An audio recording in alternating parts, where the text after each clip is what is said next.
Bismillahirrahmanirrahim. Alhamdulillahirabbil alamin.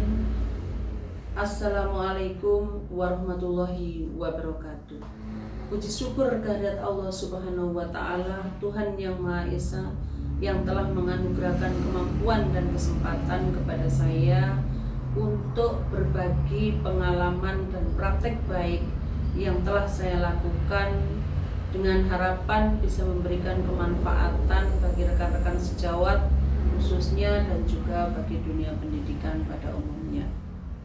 Saya Yuni Suprapti, MKPD MPD, pengawas pendidikan sekolah dasar Kabupaten Malang yang bertugas di Koordinator Wilayah Dinas Pendidikan Kecamatan Lawang, Kabupaten Malang, Provinsi Jawa Timur, menyampaikan dan memaparkan sebuah karya yang saya kemas dengan judul Dar Der Dor, 3D Strategi Revitalisasi Peran Pengawas dalam Implementasi Kurikulum Merdeka tahun 2022 sebagai berikut.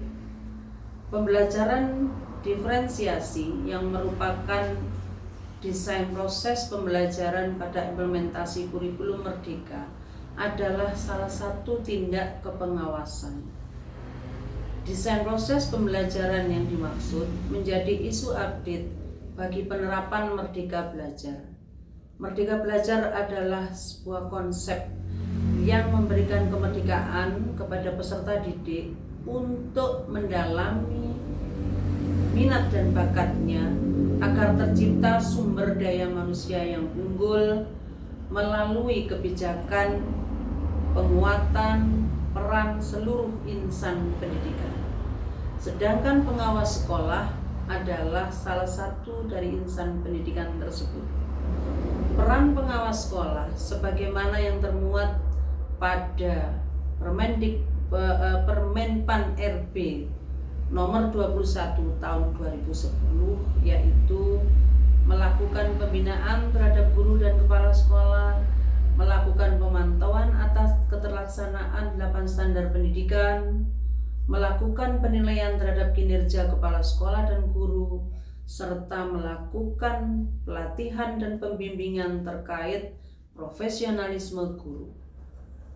Dalam hal ini, dalam implementasi kebijakan-kebijakan pendidikan yang dilaksanakan oleh lembaga atau satuan pendidikan secara langsung pelaksana pendidikan, yaitu guru dan kepala sekolah. Pada pelaksanaan kebijakan pendidikan terkait pembelajaran berdiferensiasi kurikulum merdeka, peran dan kehadiran pengawas sekolah berpotensi sangat besar dalam pencapaian keberhasilan baik keterlaksanaan maupun hasil yang diperoleh. Dalam pembelajaran berdiferensiasi, bagaimana konten, proses pelaksanaan, serta produk yang dihasilkan adalah materi tindak kepengawasan yang dilakukan oleh seorang pengawas. Pada saat melaksanakan kebijakan tersebut, yaitu implementasi pembelajaran berdiferensiasi, saya telah melaksanakan di lapangan dan menemukan beberapa kendala atau hambatan. Hambatan pertama terkait keterbatasan penguasaan IT atau teknologi.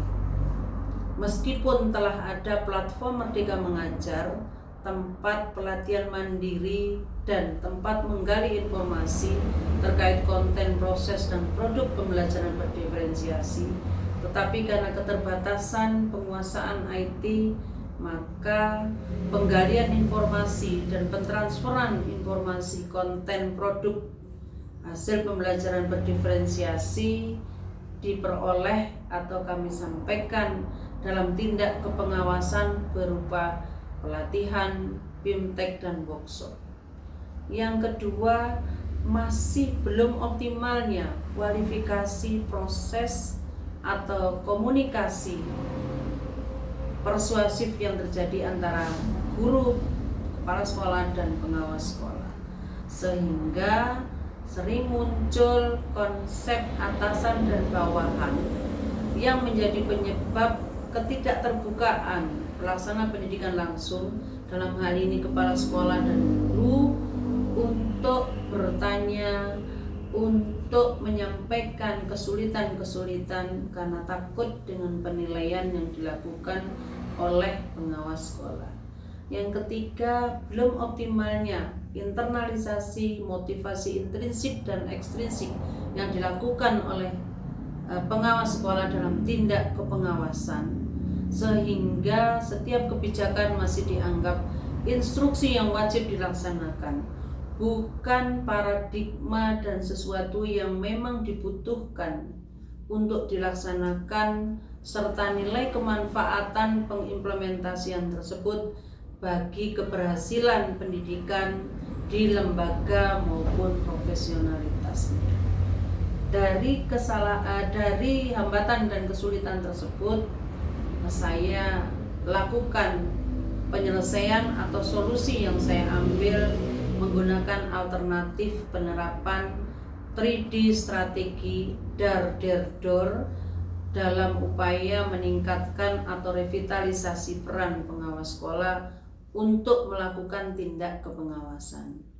Dar berarti tantangkan, sampaikan, dan internalkan konten, produk, dan juga proses kebijakan tersebut menjadi sesuatu yang memang menantang untuk dilaksanakan.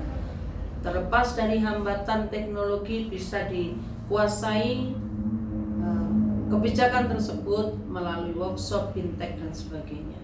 Deretkan dengan ditata dan dideretkan secara teratur, sistematis, dan juga simpel, maka arah dan cara pengimplementasiannya lebih jelas karena terarah dan juga runtut apa yang harus dilakukan. Dorong pelaksana pendidikan langsung, guru dan kepala sekolah agar memiliki motivasi intrinsik bahwa kebijakan tersebut memang dibutuhkan untuk dilaksanakan, bukan instruksi yang wajib semata.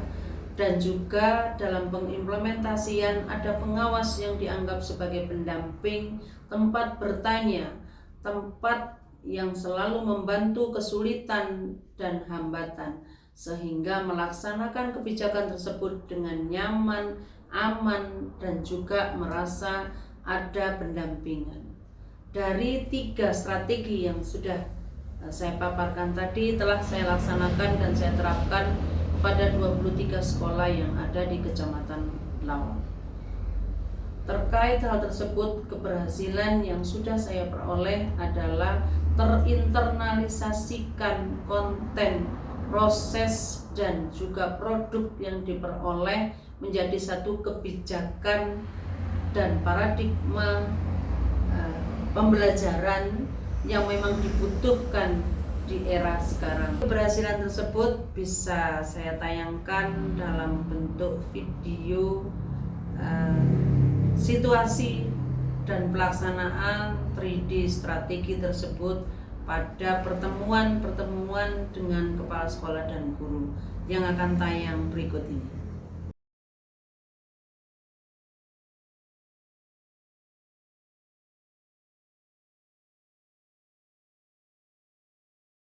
Apa yang sudah saya lakukan ini, harapan saya bisa menginspirasi rekan-rekan pengawas di wilayah yang lain. Demikian yang bisa saya sampaikan, kurang lebihnya mohon maaf. Billahi taufiq wal hidayah, wabillahi wal inayah. Wassalamualaikum warahmatullahi wabarakatuh.